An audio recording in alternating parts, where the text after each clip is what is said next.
तो कश्मीर पर पीएम मोदी की बैठक से पहले इस वक्त आपको बता दें, कांग्रेस नेता गुलाम नबी आजाद के घर कांग्रेस नेताओं की बैठक खत्म हो गई है। इसमें जम्मू कश्मीर कांग्रेस के अध्यक्ष गुलाम अहमद मीर और पूर्व उप मुख्यमंत्री ताराचंद शामिल थे।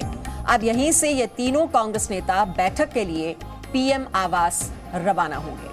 पीएम आवास पर गृह मंत्री इस वक्त पहुंच चुके हैं। हालांकि ये बैठक 3 बजे बुलाई गई है और उपराज्यपाल मनोज सिन्हा भी जानकारी मिल रही है, वो भी प्रधानमंत्री आवास पर पहुंच चुके हैं। अब जाहिर तौर पर जितने दल इस बैठक में शिरकत करने वाले हैं वो अपनी रणनीति तैयार कर रहे हैं कि वो अपने विचार किस तरह से इस बैठक में रखेंगे।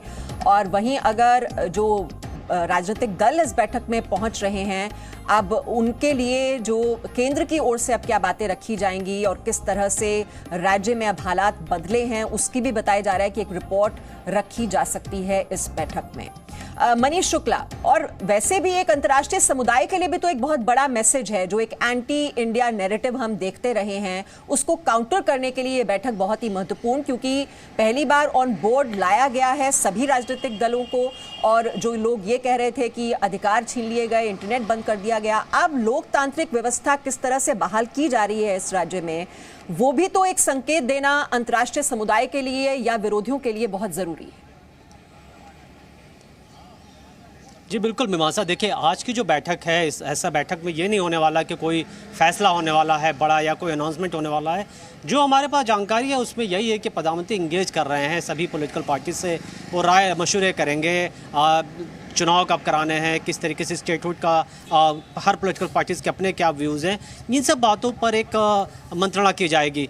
ये भी सच है कि इस दरमियान जम्मू कश्मीर में काफ़ी बड़े डेवलपमेंट के काम भी हुए हैं। लेकिन जहाँ तक अगर आप कश्मीर की बात कर रही थी, देखिए जब से आर्टिकल 370 हटाया गया और उसके बाद से कई पॉलिटिकल लीडर्स को नज़रबंद किया गया, कई वहाँ शरारती तत्व थे जिनको जेलों में डाला गया, तो पाकिस्तान ने इसको एक अलग रूप दिया पूरी दुनिया के सामने। वो जा कर के कहते रहे कि देखिए भारत में जो भारत ने डिसीजन लिया है, दरअसल ये कश्मीरियों के खिलाफ लिया गया है, कश्मीरियों के साथ इनजस्टिस किया जा रहा है, उनकी आवाज़ दबाई जा रही है और वहाँ पर जो भी पॉलिटिकल लोग हैं उनको जेलों में बंद किया जा रहा है। तो ये जो नैरेटिव है इसको ब्रेक करना भी भारत के लिए काफ़ी ज़रूरी था, क्योंकि कई ऐसा देश ये समझ रहे थे कि शायद कहीं ना कहीं गलत हो रहा है। और आपने देखा कि कई राउंड्स के मीटिंग भी कराई गई भारत सरकार की तरफ से, जो कई डिप्लोमेट्स हैं जो एम्बेसीज में यहाँ पर दिल्ली में हैं, उनकी टीम को लेकर भारत सरकार लेकर के कश्मीर में गई और लोगों से मिलवाई। तो कहने का मतलब ये है कि अगर ये समझाने की कोशिश हो रही है कि कश्मीर के लोगों के साथ इनजस्टिस हो रहा है, तो एक मैसेज देना जरूरी है कि ऐसा नहीं है, ये सिर्फ एक भ्रम फैलाया जा रहा है। और ये जो कवायद की जा रही है आज प्रधानमंत्री के आवास पे जो बैठक हो रही है, जाहिर तौर पर इसका एक बड़ा इंटरनेशनली मैसेज जाएगा और दुनिया ये समझेगी कि भारत एक सच्चा, एक ट्रू डेमोक्रेटिक कंट्री है जहाँ पर सभी को अपनी बातें कहने की आज़ादी है, चाहे मनीष। लेकिन देखिए, डर तो यहाँ पर इस बात का भी हो रहा है कि जो गुप्कार नेता हैं वो भले ही इस बैठक में आने के लिए तैयार हो गए, लेकिन महबूबा मुफ्ती की जो स्टेटमेंट्स हैं, खालिद हुसैन की पाकिस्तान से बातचीत होनी चाहिए, 370 की बहाली होनी चाहिए, तो डर तो इस बात का है कि इस बैठक को भी कहीं ना कहीं डिरेल करने की कोशिश तो नहीं की जाएगी। जब ये बैठक खत्म होगी तो ऑब्वियस है कि ये जो मनीष, मैंने सवाल किया खालिद से, मैं आ रही हूं आपके पास लौटकर। मीमांसा, मैं आपको बता दूं, निसंदेही ये खदशात ज़रूर हैं, क्योंकि जिस तरह से यहाँ पे PAGD या के गुटों का खासकर अगर हम बात करें, जो दल उसमें शामिल है, जिस तरह से उनके तेवर रहे हैं, महबूबा मुफ्ती ने पाकिस्तान से बातचीत की बात की है। इसके अलावा उन्होंने कहा है कि हमारा प्राइम फोकस जो है वो होगा अनुच्छेद 370 की वापसी और 35A की वापसी। तो अगर यही बात है, यही तेवर बैठक में भी होती है, तो निसंदेही जो माहौल होगा, जो बैठक का माहौल होगा, वो कहीं ना कहीं डिरेल होने की कोई हो सकता है। लेकिन वहीं साथ ये भी सोचना होगा कि क्या ये राजनेता जिन्होंने इस तरह के बयान यहाँ पर दिए हैं, क्या केवल ये कश्मीर में ये बयान दे रहे थे अपनी कॉन्स्टिट्यूंसी को एड्रेस करने के लिए, क्योंकि हमने देखा है कि इनको इरेलीवेंस बहुत ज़्यादा मिली है पिछले 2 सालों में, और क्या वो रेलेवेंट होने के लिए, आवाम में जाने के लिए अपनी कॉन्स्टिट्यूंसी को एड्रेस कर रहे थे, ये सब बयान दे रहे थे, क्या मजबूर होकर दे रहे थे? तो क्या बैठक में रवैया रहता है उस पर नज़र रहेगी। वही ये भी हमें सोचना चाहिए कि इस बैठक से हमें ये उम्मीद नहीं रखनी चाहिए कि सब कुछ अभी हल हो जाएगा, लेकिन ये ज़रूर है कि एक आइस ब्रेक हुआ है, क्योंकि एक मैसेज गया था कि केंद्र और जम्मू कश्मीर, खासकर कश्मीर के जितने भी नेता हैं मेन स्ट्रीम पार्टीज़, उनके बीच एक भरोसा जो है वो ख़त्म हुआ है कहीं पे, क्योंकि काफ़ी नेता, सभी नेता लगभग, महबूबा मुफ्ती, उमर अब्दुल्ला, फारूक अब्दुल्ला, ये जेलों में बंद थे। तो कहीं ना कहीं एक मैसेज गया था कि केंद्र और इनके बीच में एक दूरी हुई है, एक ट्रस्ट डिफिशिएंस होगा, उसको फिर से जोड़ने के लिए एक बहुत बड़ा कदम है ये। और प्रधानमंत्री जिस तरह से उन्होंने, इस सबसे बड़ी महत्वपूर्ण बात यह है कि इसमें कोई एजेंडा नहीं रखा गया है, सबको आज़ादी दी गई है कि आपके मन में जो है आप आके बोलिए। विदाउट एजेंडा की बैठक एक बहुत बड़ी बात है, और यही इसी बात ने शायद मजबूर कर दिया हर राजनीतिक दल को वहाँ पर जाने के लिए, क्योंकि प्रधानमंत्री ने जिस तरह से खुले दिल से सबको बुलाया है और उन्होंने कोई शर्त नहीं रखी है कि आपको इस मुद्दे पे बात करनी है, ये मुद्दा मैं सुनूंगा, ये नहीं सुनूंगा, तो वही राजनीतिक दलों को वहाँ जाना पड़ा क्योंकि प्रधानमंत्री ने उन्हें खुले दिल से बुलाया था। तो ये बातें देखने वाली होंगी कि ओपन हार्टेडली सब नेताओं को सुना जाएगा, लेकिन हमें यह सोचना चाहिए कि इस बैठक से रातों रात सब कुछ नहीं बदलेगा। 2 साल से जो डेवलपमेंट यहाँ पे हो रही है उसको एक पॉलिटिकल प्रोसेस में डालना है, एक पॉलिटिकल प्रोसेस को शुरू करना है और उसके बाद ग्रास रूट लेवल तक लोगों तक पहुँचना है। ये एक बहुत लंबी प्रक्रिया है, इसमें वक्त लगेगा, लेकिन प्रक्रिया की शुरुआत कम से कम हो चुकी है। और खालिद, हम दर्शकों को जानकारी दे दें, कश्मीर पर जो बैठक बुलाई गई है, मनोज सिन्हा भी अब प्रधानमंत्री आवास पर पहुंच गए हैं, जम्मू कश्मीर के उपराज्यपाल, और इससे पहले हमने आपको जानकारी दी थी गृह मंत्री अमित शाह भी पहुंच गए हैं। तो अब ये वहां पर रणनीति पहले ही बनाई जा रही है। हालांकि 3 बजे सभी दलों को बुलाया गया है, लेकिन उससे पहले ये बैठक भी बहुत ही महत्वपूर्ण है, क्योंकि अब केंद्र की ओर से किस तरह से हालात को लेकर अपनी स्थिति स्पष्ट की जाएगी, उसको लेकर भी रणनीति बनाई जा रही है, और राजनीतिक दल अपनी क्या मांगे रख सकते हैं, तो उसका क्या काउंटर होगा, शायद इसको लेकर भी ये वहां पर मंथन इस वक्त चल रहा होगा। कश्मीर पर बैठक के लिए प्रधानमंत्री आवास पहुंचे हैं उपराज्यपाल मनोज सिन्हा, और गृह मंत्री अमित शाह कुछ देर पहले पहुंचे थे, और वहीं राजनीतिक दलों की आपस में भी बैठकें हो रही हैं।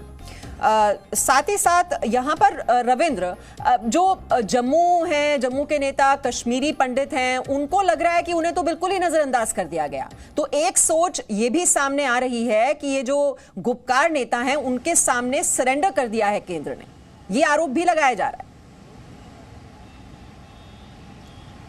देखिए, ऐसी बात जो हमारी कई केंद्रीय मंत्रियों से जो बात हुई थी ऑफ द रिकॉर्ड, ऐसी बात कही नहीं है कि जो कश्मीरी पंडित हैं, जो वहाँ से निवासित हो चुके हैं, उनको भुला दी है सरकार ने।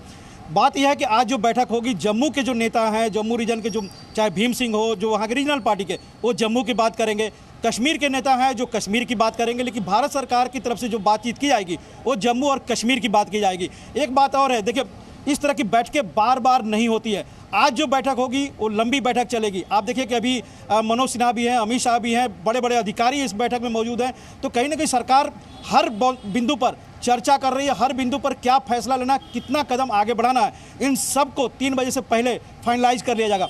और एक बात जरूर है कि अंतिम में प्रधानमंत्री ये जरूर सभी नेताओं से अपील करेंगे, खासकर गुपकार गैंग से, कि वो परिसीमन में भाग लें, क्योंकि उसके बिना अगर भाग नहीं लेते, क्योंकि यह संवैधानिक बाध्यता भी है, संवैधानिक जरूरत भी है कि परिसीमन आयोग के सामने जो जितने भी स्टेक होल्डर होते हैं उनको जाना पड़ता है, उनको बताना पड़ता है। अदरवाइज परिसीमन आयोग अपने से एक डेडलाइन देकर वो फैसला कर लेगा। हालांकि इसको लेकर फिर कोर्ट में चला जाएगा। सरकार कतई नहीं चाहती है कि इस तरह के हालात वहाँ पर बने, इसलिए सरकार की कोशिश होगी प्रधानमंत्री की कि आपकी बात हम सुनेंगे सब कुछ, लेकिन परिसीमन आयोग के सामने आप जरूर जाइए, अपनी बातें रखिए, जिससे कि वहाँ डेमोक्रेटिक प्रोसेस शुरू हो। जहाँ तक कश्मीरी पंडितों की बात हो या दूसरे लोग, देखिए, परिसीमन आयोग जो 2011 के पहले भी हम आपसे बात हुई थी कि 2011 जनसंख्या के अनुसार ही परिसीमन आयोग बनेगा, उसमें जम्मू रीजन के पार्टिसिपेशन बढ़ेगा, जो निर्वासित हुए उनकी पार्टिसिपेशन बढ़ेगा, और एक 1948 से जो एक परंपरा चली आ रही है पीओके की, तो कहीं ना कहीं सबको मर्ज करने की कोशिश केंद्र सरकार की तरफ से की जा रही है। और यही समस्या है महबूबा मुफ्ती के और फारूक अब्दुल्ला को। उनको लग रहा है कि सीटें कश्मीर रीजन में कम हो जाएगी, उनकी जो हैसियत है वो कम हो जाएगी, और इसलिए वो सारा विरोध टेबल पर भी कर रहे हैं, टेबल से पहले भी कर रहे हैं। जी, और जम्मू कश्मीर की कुछ पार्टियां अब भी 370 की बात कह रही हैं। नेशनल कॉन्फ्रेंस के अध्यक्ष ने मीडिया से कहा कि उनका मुद्दा क्या है ये सभी को पता है, जबकि बीजेपी का कहना है कि केंद्र सरकार के फैसले पर सवाल बेमतलब है। मौक़िफ़ जो है वो आपको मालूम है, उसको दोहराने की ज़रूरत नहीं है। हमारा मौक़िफ़ जो है वो है और रहेगा। जिस चीज़ को केंद्र सरकार ने ख़त्म किया है, इस प्रकार से चर्चा करना निरर्थक होगा। ये केंद्र सरकार का मुद्दा है, ना कि महबूबा मुफ्ती का। अब ब्रह्म प्रकाश दुबे भी हमारे साथ हैं। ब्रह्म, अभी तक जो भरोसे की कमी हम देख रहे थे केंद्र और जम्मू कश्मीर के राजनीतिक नेताओं के बीच, ये शिकायत रहती थी कि केंद्र हमारी सुनता नहीं है, हम सब पर सब कुछ थोप दिया गया। लेकिन अब ये जब बैठक बुलाई गई है, सभी को आमंत्रित किया गया है, तो ये नाराजगी तो दूर हो जाएगी। बिल्कुल मीमांसा, देखिए भरोसा बढ़ाने वाली बात है। और मैं आपको एक और जानकारी दे दूं, फारूक अब्दुल्ला पहुंचने वाले हैं कुछ ही देर में। मैं उन्हीं के आवास के बाहर मौजूद हूं और ऐसी जानकारी मिल रही है कि अगले 10 से 15 मिनट में फारूक अब्दुल्ला पहुंच जाएंगे आवास पर और यहां से 2:30 बजे के लगभग निकलेंगे प्रधानमंत्री आवास के लिए, जहां पर मीटिंग होनी है। जहाँ तक देखिए बीते 2 साल का अगर कश्मीर की स्थिति आप देखें तो किस तरह के हालात पहले थे और जो हालात आज हैं उसमें ज़मीन आसमान का बदलाव आया है। कहाँ पत्थरबाजी होती थी, अलगाववादियों के बयान चलते थे, अलगाववादी किस तरह से हिंसा को भड़काते थे, वो सब कुछ अब इतिहास की बात हो चुकी है, सब कुछ बदल गया है।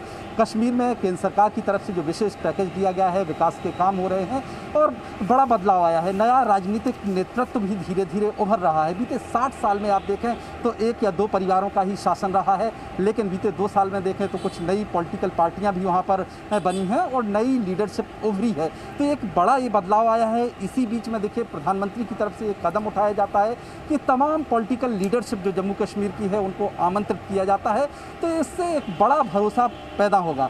लेकिन महत्वपूर्ण बात यह है कि अगर पीडीपी के नेता जिस तरह से महबूबा मुफ्ती ने बयानबाजी की है, इस तरह की बयानबाजी वो उन्होंने वहाँ बैठक में भी की, बाहर भी की, तो कहीं ना कहीं इससे नुकसान ही होगा। जो एक राजनीतिक प्रक्रिया की शुरुआत हो रही है जम्मू कश्मीर में, उस प्रक्रिया को नुकसान होगा। लेकिन सबसे महत्वपूर्ण बात यह है कि इस बैठक का एक बड़ा मैसेज भी जाएगा कश्मीरी आवाम के लिए भी और इंटरनेशनली जो देश ये कह रहे थे कश्मीर को लेकर कि वहाँ पर राजनीतिक प्रक्रिया नहीं हो रही है, लोकतंत्र को दबाया गया है, तो ये पूरी दुनिया को मैसेज जाएगा कि देखिए किस तरह से एक लोकतांत्रिक प्रक्रिया जम्मू कश्मीर में भी शुरू हो रही है। जो तमाम पॉलिटिकल पार्टी के नेता हैं उनके साथ प्रधानमंत्री आमंत्रित करते हैं, तमाम चर्चा कर रहे हैं। तो एक बड़ा मैसेज दुनिया के लिए भी है, कश्मीरी लोगों के लिए भी, कि विकास की प्रक्रिया के लिए केंद्र ने 370 हटाया है, 35 से हटाया है और वो प्रक्रिया शुरू हो गई है। अब रही बात राजनीतिक प्रक्रिया शुरू होने की, तो इन नेताओं के साथ बैठक के बाद वो प्रक्रिया भी शुरू हो जाएगी। मीमांसा, चलिए 370 को लेकर संसद में क्या जानकारी दी थी गृह मंत्री अमित शाह ने, पहले वो बयान सुनवा देते हैं, उसके बाद चलेंगे खालिद के पास। मैं संकल्प प्रस्तुत करता हूं कि ये सदन अनुच्छेद 370(3) के अंतर्गत भारत के राष्ट्रपति द्वारा जारी की जाने वाली निम्नलिखित अधिसूचनाओं की सिफारिश करता है।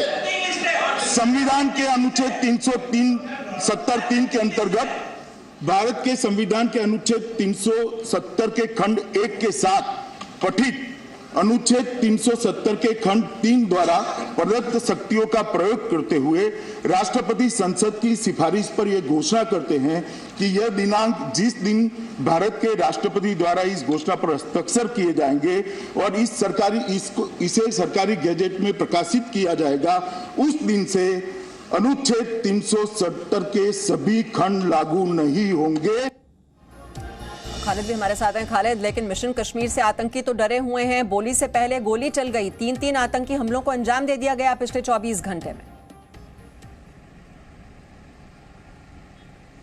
देखिए बिल्कुल, अगर हम पिछले 24 घंटों की बात करें, जब से ये गहमा गहमी हुई है ऑल पार्टी मीट की, तब से जो ज़मीनी स्थिति है उसमें भी बहुत गर्माहट देखने को मिली है। हमने देखा कि एक पुलिस ऑफिसर की हत्या कर दी गई उसके निवास के बाहर, और इसके अलावा पुलवामा में ग्रेनेड हमला हुआ। कल एक शॉपकीपर जो श्रीनगर के बीचों बीच हबाकत इलाके में, उसकी हत्या कर दी गई।